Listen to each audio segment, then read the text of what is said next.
terpengaruh oleh kesaksian orang lain, karena itu tidak boleh secara langsung, harus ada jeda waktu untuk melihat kesaksian dari seseorang itu. Sebahaya apa mekanisme yang saat ini sudah dilakukan oleh majelis hakim untuk media yang tertutup tapi tetap audio bisa keluar begitu? Ya, audio tetap keluar itu kan tidak berarti apakah audio itu di situ ada saksi atau tidak. Mungkin saksinya dijauhkan. Kalau tidak salah dalam kasus di Kementerian Pertanian ini kan agak jauh itu, audio itu agak jauh, itu hanya untuk para wartawan aja. Tapi saksi itu di tempat lain yang tidak bisa mendengar audio itu. Kalau Bung Ganjar melihat kalau menurut saya sih begini, terus terang saja ya. Ini sidang terbuka. Jadi sidang terbuka, siapa saja boleh menyaksikan langsung di tempat, ya. Kenapa langsung di tempat? Karena hakim, pengadilan bisa mengawasi kalau ada pihak-pihak yang berkepentingan. Bahkan begini ya, ini mohon maaf, saya beberapa kali mengikuti sidang pengadilan, menyaksikan, menonton ya. Itu hakim tanya, yang duduk di sini pengunjung, ada saksi nggak? Ada ini nggak? Itu nggak? Ngusir sama dia keluar. Kalau ada pihak-pihak yang berkepentingan terkait dengan perkara. Ya, itu tidak 1-2 kali saya menyaksikan sidang seperti itu. Bahkan ada sidang di daerah, saya pernah melihat hakim melakukan itu. Itu hal yang benar.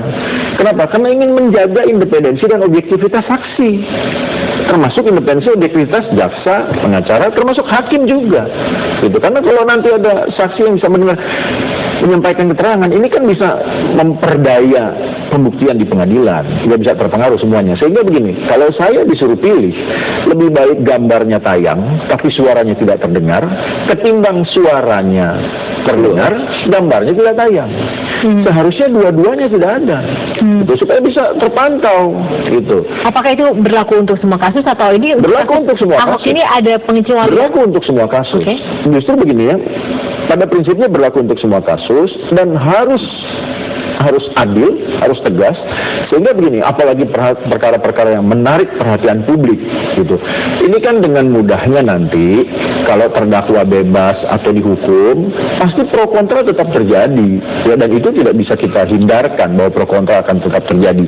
Cuma kuncinya adalah bagaimana kita, termasuk publik, memahami isi putusan hakim nanti, isi putusan pengadilan. Ya, misalnya begini, ketika sesuatu fakta dinyatakan terbukti, itu dalam putusan hakim harus menyampaikan analisisnya, fakta peristiwanya begini, fakta hukumnya begini, maka ini terbukti atau tidak. Itu nanti masing-masing fakta dinyatakan terbukti atau tidak. Nah, kita analisis dari situ, gitu. Sedapat mungkin kita mencoba objektif lah. Jadi, karena kalau kita terlanjur menilai sejak awal, wah ini kok begini, ini kok begitu, ya repot juga, gitu ya. Meskipun saya pribadi juga termasuk menilai ada hal-hal yang kok begini ya, kok begitu ya, gitu. Tapi saya lebih berpikir, oke, coba kita lihat dulu deh, gitu ya. Kita lihat dulu, oh ini saya lebih baik berprasangka positif, gitu ya, bahwa hakim memberi kesempatan pada semuanya, memberi keterangan. Ayo, siapa lagi yang memberi keterangan? Jangan-jangan gitu juga nanti sama hakim. Ayo, siapa lagi di luar, mungkin ada yang mau ngomong, mau memberatkan, mau meringankan, terserah, gitu ya. Siapa tahu akan begitu, gitu. Walaupun proses itu dibatasi oleh hukum acara kita.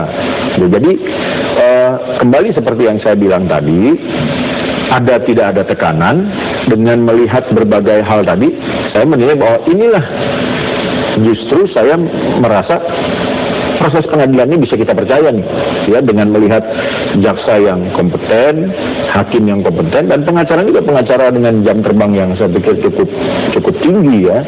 Jadi nanti sehingga apapun hasilnya, marilah kita sama-sama hormati proses hukum, gitu ya.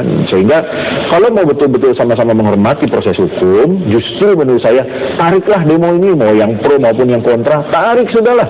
Kita awasi sama-sama. Lebih baik yang pro dan kontra ini menurut saya hadirkan pihak-pihak yang mengerti hukum, suruh mengawasi langsung di situ. Gitu. Baru nanti mereka masing-masing melakukan analisis. Itu lebih fair, itu baru mengawasi pengadilan, bukan dengan demo pro dan kontra sekalipun. Gitu. Karena demo betul, unjuk rasanya betul, kita tidak bermaksud menghalangi, tapi ini proses pengadilan. Justru pengadilan yang bebas pengaruh, bebas tekanan, itulah yang menurut saya ya kita hargai putusannya nanti. Baik, Bung Gaudens, undang-undang mengatur kebebasan berekspresi, tapi untuk konteks ini begitu, apakah tidak bisa ketika aparatnya mengambil sikap tegas sebagai langkah pembelajaran untuk publik? Ya, di dalam undang-undang kebebasan berekspresi itu kan tempat yang dilarang itu misalnya istana, tempat ibadah. Tidak ada pengadilan itu dilarang untuk didatangi unjuk rasa. Itu memang bisa undang-undangnya seperti itu. Karena akan tetapi kita harus tetap menghormati pengadilan itu. Karena apa? Kalau ini menentukan nasib orang kok. Bagaimana mungkin pengadilan yang berada di bawah tekanan mengambil keputusan, apalagi keputusannya atas nama Tuhan, membawa nama Tuhan nanti di dalam memutuskannya. Karena itu biarkanlah proses ini berjalan benar-benar paralel ya. Toh pada akhirnya apakah diputus bersalah atau tidak, masih ada proses hukum untuk kalau tidak setuju dengan putusan hakim kan bisa naik banding gitu kan. Jadi selalu ada mekanisme hukum untuk menyelesaikannya. Karena itu percayakan sepenuhnya kepada proses persidangan, jangan ditekan-tekan. Ya udahlah, malu kita sebagai bangsa. Jadi bangsa yang beradab, keadaban sebuah bangsa itu bisa dilihat bagaimana menghormati proses peradilan.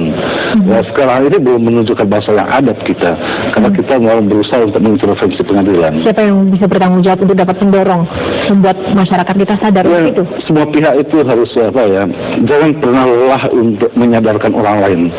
Mungkin saja mereka yang datang ke sana itu ada yang dengan kesadaran, tetapi mungkin diajak-ajak gitu. Tetapi kita tidak boleh lelah mengatakan bukan itu caranya menghormati peradilan.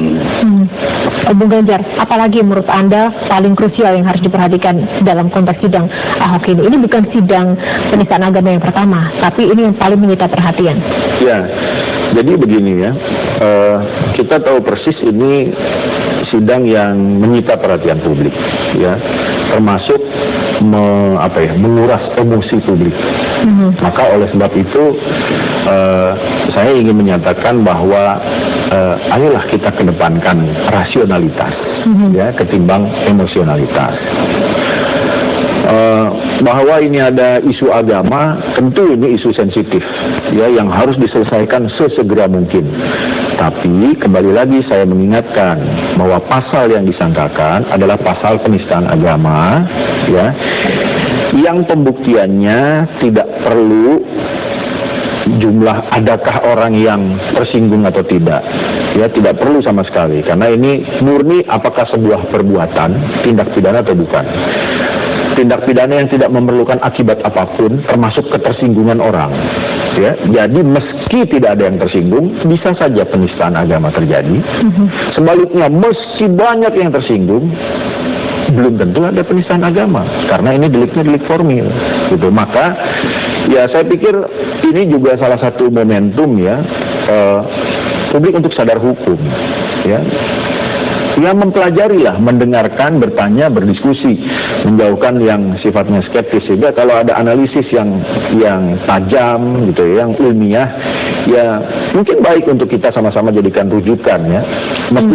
Meskipun ditulis oleh orang yang diduga kontra atau diduga pro pelaku dalam hal ini Pak Ahok begitu ya. Ya itulah bukti bahwa kita menghargai kebebasan berpendapat.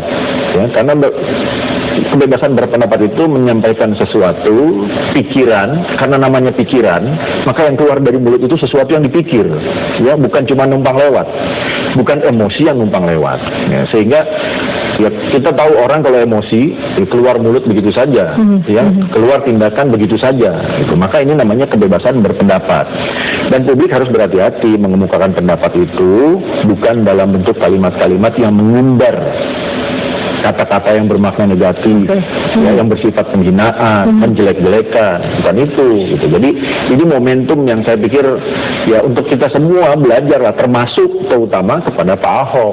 Gitu. Yang konon kita tahu juga sering ngomong kasar begitu ya, ujuk-ujuk marah, itu juga ya harus belajar juga itu dia. Baik, gitu. Tahan dulu Bung Ganjar dan juga Bung Gades, kita jeda dulu dan sesaat lagi Breaking News Petro TV akan segera kembali untuk Anda.